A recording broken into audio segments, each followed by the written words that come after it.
I had written about 125 books by then, and I'd had some success. My agent, Rick Christian, called. He asked if I'd ever met Dr. Tim LaHaye. Rick said, I need to get you guys together because Dr. LaHaye is a best-selling nonfiction author with a great fiction idea, and you're a novelist with no ideas, so we need to get you guys together.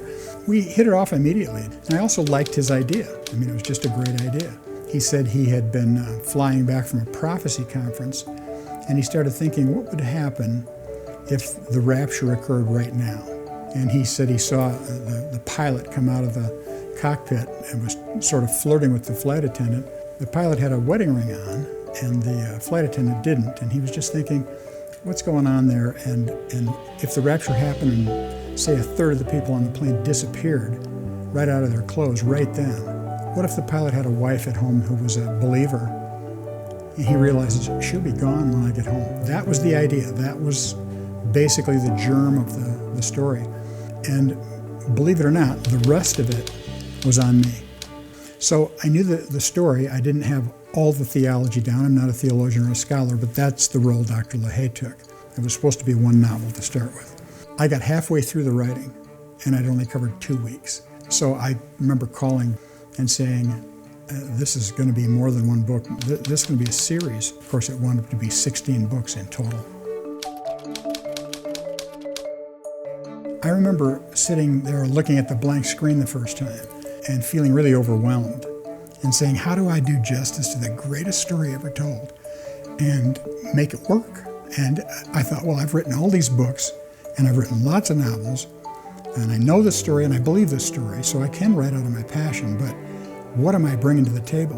I think that humility helped. Where I had a bit of a crisis of humility, or I should say lack, was when Tyndale sent me, they sent a framed presentation of the first 3 covers because the books had, at that point, totaled 1 million in sales. And I remember feeling pretty good about myself when I got that. I'm thinking, I did something special there, Ron Beers, who was head of editorial at Tyndale, called me and he said, check the sales of book 4 on Amazon. I said, well, you haven't released it yet, right? It's still next week. And he said, yeah, but these are pre-sales. Book 4 was #1 on Amazon a week before it was released. And these books started selling in the millions when they were released. It quickly had an interesting impact on me. I lost that idea of, didn't I pull something off, to where I was just saying, this is clearly beyond me. It's a God thing. I need to just get out of the way. All a writer can do is the best he can do, or she can do. Do your best work. We don't have any say over sales or marketing or word of mouth, which is really what makes it. But from that point on, it was just an avalanche. Because the books did so well, so fast, people were demanding more. And they would say, I finished that book, where's the next one? Well, it takes a lot longer to write it than it does to read it. Now, I'm a fast writer, but Tyndale started asking for a book every 6 months. I started facing what I consider spiritual warfare because I feel like I was on the front line doing something that the enemy doesn't like. I would have unexplained fatigue. I would fall asleep while I was writing. I was eating right, I was working out, I was sleeping well, but I would just get these huge bouts of drowsiness while I was writing.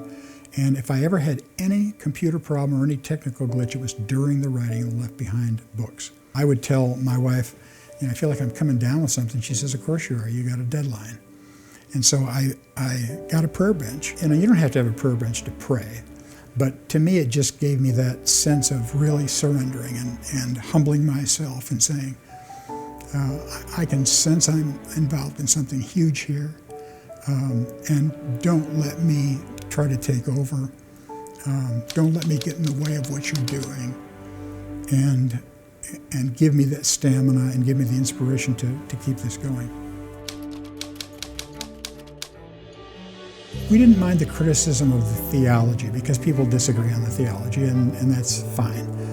Dr. LaHaye would say that people would get their minds changed in the air.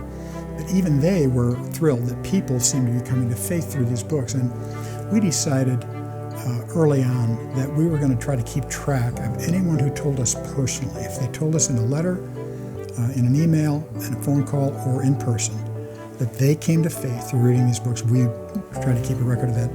And there were over 3,000 just during that one little season there. And we know that represents a lot more who never did get a chance to tell us. I got a letter from a guy who said he was 95 years old. He said, my vision is so bad I had to read Left Behind through a magnifying glass. And he said, I came to faith. He said it wasn't because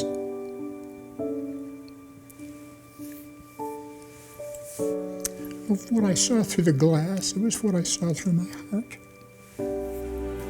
And we actually had a friend of ours, Norman Rohr. We gave him all those testimonials. He wrote a book called These Will Not Be Left Behind. These letters from people who said they came to faith meant more than any royalty check, any bestseller list, any good review, and they did also overwhelm any criticism. It just paled. After the 3 prequels following Book 12, we did the final sequel, Kingdom Come, about the Millennial Kingdom. I can remember typing the end on Kingdom Come and thinking, this has been some ride and some season.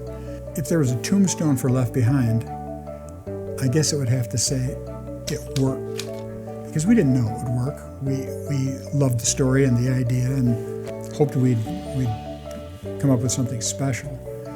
But for it to have the incredible sales that it had and the interest of people and the pass along value and everything that came from it, it worked beyond our wildest dreams. And when I say worked, that doesn't mean just commercial success. It means much more than that. It's just so many people who came to faith through it or came back to their faith.